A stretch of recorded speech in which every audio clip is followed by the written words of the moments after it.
Pasca serangan ransomware ke Pusat Data Komisi 1 DPR RI memberikan teguran keras ke Kemenkominfo serta Badan Siber dan juga Sandi Negara atau BSSN. DPR tak habis pikir bagaimana mungkin Pusat Data tak memiliki backup. Insiden begitu, tetapi terus-terusannya aja begitu. Apakah kita hanya akan melaporkan insiden itu atau melakukan upaya-upaya supaya insiden itu tidak terjadi? Itu yang pertama. Yang kedua, soal ransom. Ini kan sekarang kita dikunci oleh hacker, ya. Saya ingin tanyakan dan mohon penjelasannya, Pak. Forensik digital sampai di mana? Apakah pelakunya sudah diketahui? Karena setahu kami, ransom itu yang pertama mengunci, hanya 2 diperbaiki. Dan kalau diperbaiki menurut data yang ada, sulit.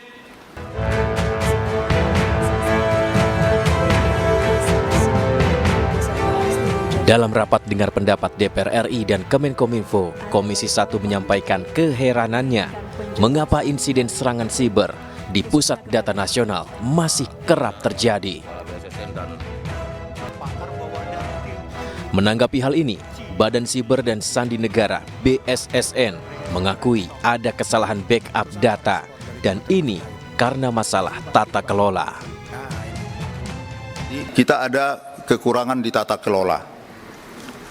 Kita memang akui itu dan itu yang kita laporkan juga karena kami diminta untuk apa saja masalah kok bisa terjadi, itu salah satu yang kita laporkan juga, Pak.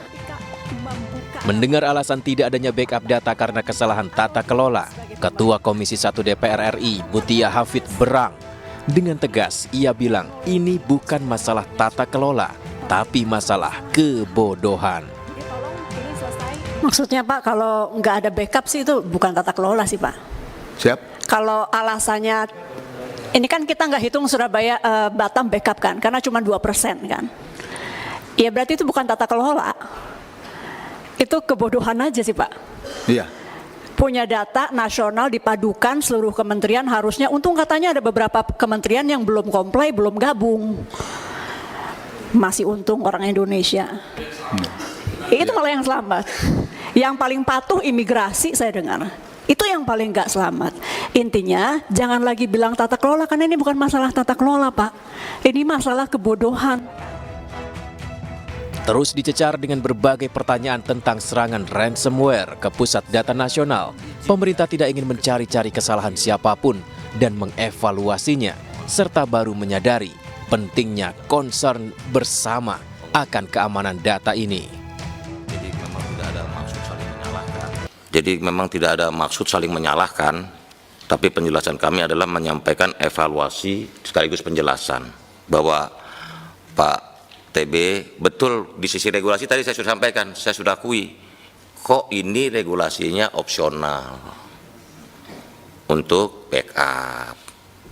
Karena itulah maka kita bilang enggak, evaluasi kita dia harus mandatori. Walaupun kita akhirnya juga mengerti kenapa kementerian lembaga itu opsional, karena mereka punya keterbatasan dalam menjelaskan ke otoritas keuangan, auditor, kok ada anggaran double-double. Oke, nanti sama-sama kita akan yakinkan ke otoritas, auditor bahwa ini udah bagian dari concern bersama keamanan data ini. Laporan dari BSSN tadi Mengapa Pusat Data Nasional Indonesia kerap menjadi sasaran serangan cyber?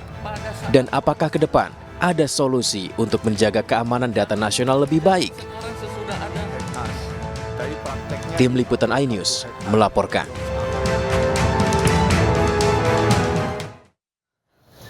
Ya pemirsa, serangan ransomware adalah bagian dari malware dan serangan ini juga bisa ditemukan di perangkat digital masyarakat.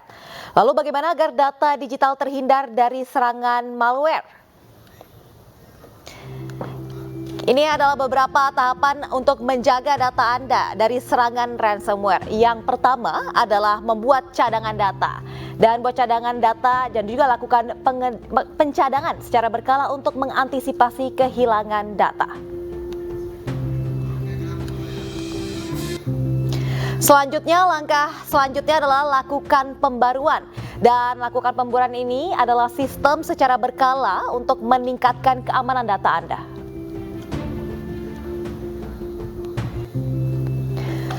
Langkah selanjutnya adalah jangan mengklik tautan. Nah, ini biasanya kalau kita dikirimkan tautan-tautan dari media sosial, ini langsung diklik. Ini harus berhati-hati ya pemirsa, karena dari surat elektronik atau situs yang mencurigakan ini justru bahaya dan bisa memasukkan virus ataupun hal-hal yang tidak diinginkan ke data Anda. Langkah selanjutnya adalah Anda bisa gunakan aplikasi antivirus. Nah, aplikasi antivirus ini untuk mendeteksi dan juga menghilangkan ransomware dari perangkat-perangkat digital Anda. Jadi ini sebagai perlindungan peralatan Anda, software agar tidak terserang virus. Masih ada langkah selanjutnya, yaitu lakukan pembaruan. Nah, ini pembaruan antivirus maksudnya. Jadi antivirus Anda selalu diupdate secara rutin agar mengenali ransomware terkini. Karena virus-virus itu ya selalu berevolusi gitu. Selalu ada yang baru. Jadi antivirus Anda juga harus selalu diupdate.